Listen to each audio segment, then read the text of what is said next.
saya dari kelas 2N Manajemen Fakultas Ekonomi, ingin mengerjakan tugas etika bisnis. Oke, kali ini saya sudah berada di salah satu UMKM yang ada di daerah Cirebon. Kebetulan saya sudah bersama pemiliknya. Bisa dikenalkan Kak namanya? Ya, perkenalkan nama saya, teman-teman biasa manggil Karifki aja. Saya salah satu ya penggiat UMKM lah di Kota Cirebon gitu. Ya, Ya, Karifki Iya, Karifki. Awal mula berdirinya UMKM ini tuh kapan sih, atau misalkan kayak sejarahnya gitu? Kayak gimana sih? ya awalnya itu ya saya mulai ini dari SMA gitu, sejak kelas 11 gitu. Dan berjalan waktu, alhamdulillah berkembang ya saya bisa sampai tahun 2021 alhamdulillah punya cakupan pasar untuk Kota Cirebon dan beberapa wilayah, khususnya produk retail atau produk yang UMKM yang saya jalanin udah cukup besar gitu, besar. Berarti Karif ini bergerak di bidang UMKM makanan ya? Iya, khususnya UMKM makanan itu. Ada apa aja sih Kak produknya? Iya, produknya yang saya jalani sekarang, dulu ada beberapa produk yang dulu ada di belakang juga. Terus juga saya juga kalau sekarang pakai produk keripik kaca, yaitu salah satu produk UMKM yang asal dan produksinya ada di Kota Ciamis, Jawa Barat. Dan basreng juga dari Kota Ciamis, Jawa Barat, itu bakso goreng. Oh juga. Karif ini target pasarnya kemana aja? Misalnya kayak memasarkannya tuh ke mall atau kemana gitu? Dan untuk target pasar atau segmentasi pasar yang saya kejar itu, yang pertama itu untuk pelajar dan mahasiswa gitu, berarti di sekolah dan di kampus. Ya. Yang kedua orang umum juga ada media sosial bisa yang di Kota Cirebon. Terus yang ketiga juga saya ngebangun jaringan konsinyasi warung, yaitu kerjasama barang di sekitar warung di Kota Cirebon. Kira-kira ada berapa warung yang bisa Kakak titipkan itu? Ya alhamdulillah dari tahun 2020 sampai 2021 warung yang udah kita kerjasama secara konsinyasi itu sekitar 280. Dan untuk yang aktif sampai sekarang ada masih sekitar 200 warung gitu kan. Nah, yang bisa saya tangkap kan Kakak ini target pasarnya itu mahasiswa dan siswa ya gitu. Kan sekarang keadaan lagi pandemi ya Kak, otomatis kan sekolah tuh tutup gitu. Nah itu tuh gimana cara mengatasinya? Ya itu makanya alhamdulillah saya juga waktu ketika pandemi datang tahun 2020 itu kan saya banyak kerjasama dengan kantin sekolah, dengan reseller dari sekolah dan kampus. Ketika corona datang itu libur dan seketika berhenti gitu ya, reseller dan sebagainya. Nah saya langsung gimana caranya putar otak, bisnis ini nggak boleh berhenti. Jadi saya langsung terjun ke warung-warung. Nah dari tahun 2020 ke 2021 saya fokus ngebuat jaringan warung. Dan alhamdulillah dari situ bisnis saya masih bisa berdiri tegak dan alhamdulillah makin berkembang gitu Pak. Jadi waktu corona saya langsung cari alternatif lain, pasar lain gitu. Nah Kak, kan bukan hal yang mudah ya untuk misalnya bisa diterima di warung-warung gitu misalnya. Nah cara Kakak agar bisa diterima dengan baik gitu di warung itu kayak gimana sih? Emang cukup sulit ya. Dulu saya teman-teman dari sekitar 280 warung, mungkin kalau kita yang saya tawarin mungkin udah lebih dari 17 warung gitu ya.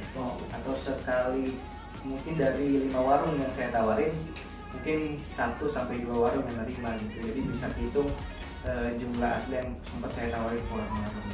Nah trik-triknya yang pertama, kalau kita mau ke warung memang yang pertama kita harus punya produk yang unik atau produk yang beda dari yang lain. Karena di warung itu bukan hanya produk kita yang ada di konsinyasi bersama warung gitu. Ada beberapa UMKM lain dan beberapa produk lain yang ikut kerjasama dengan warung. Jadi kita harus beda dan punya nilai yang beda dari yang lain gitu. Itu yang pertama. Yang kedua, yang pasti kita harus beranikan diri gitu ya, karena kita harus berani ngomong sama yang pemilik warung, sama pemilik outletnya.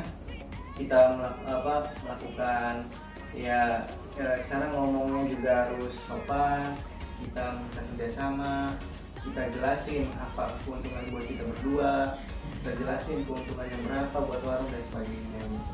Jadi kita saling ngerti, saling kerjasama dan kita melakukan perjanjian bisnis di sana gitu kan.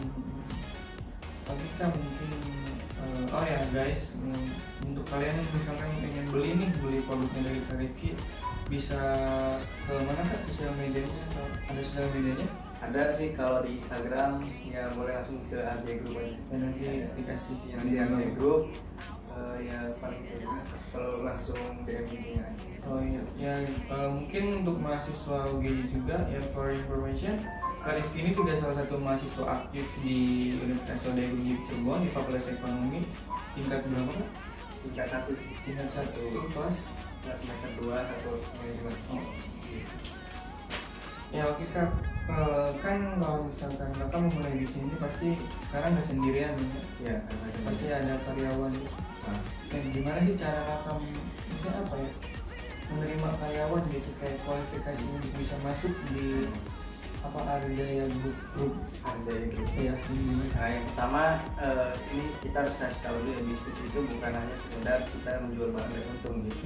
Salah satu yang terpenting adalah sumber daya manusianya atau SDM-nya gitu. Jadi penting SDM-nya karena di belakang bisnis, di belakang bisnis yang besar itu ada orang yang bisa mengontrolnya. Kita harus percaya. Nah, sumber daya manusia yang pertama yang paling penting yang saya ambil adalah pertama orang jujur gitu aja. Nah, terus juga kan bertanggung jawab. Dan ya alhamdulillah sejauh ini dari saya sendiri mengambil teman-teman yang saya kenal, yang saya dekat, dan saya tahu karakter orangnya gimana. Jadi saat saya merekrut orang-orang itu, saya percaya dan saya menyerahkan tugas-tugas yang untuk pengembangan bisnis itu bisa berjalan dengan lancar gitu kan. Kalau soal SDM dari yang saya ambil. Nah kalau misalkan ada nih beberapa karyawan Kakak yang memang istilahnya apa ya,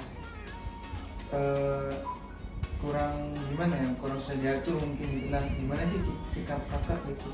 Yang pertama kita harus selalu evaluasi dalam grup pada teman-teman. Kita kan ada misalnya ada grupnya juga, gimana kita memotivasi, karena kita tahu bukan hanya sekedar dari dirinya sendiri, karena dari kita juga harus saling motivasi sama yang misalnya yang bantu kita gitu kan. Karena penting gitu kalau kita punya yang membantu kita, gimana caranya orang itu percaya sama kita juga gitu. Jadi memotivasi juga penting, kita evaluasi tiap minggu, dan kita juga kasih istilahnya apa, hadiah gitu, kalau reward kita kasih reward juga kalau udah membeli target dan sebagainya. Paling itulah. Oke. Ya mungkin itu saja dari Rifki. Terima kasih buat waktunya. Ya terima kasih juga Kak Dani udah mampir di tempat kami ya. Dan Assalamualaikum warahmatullahi wabarakatuh.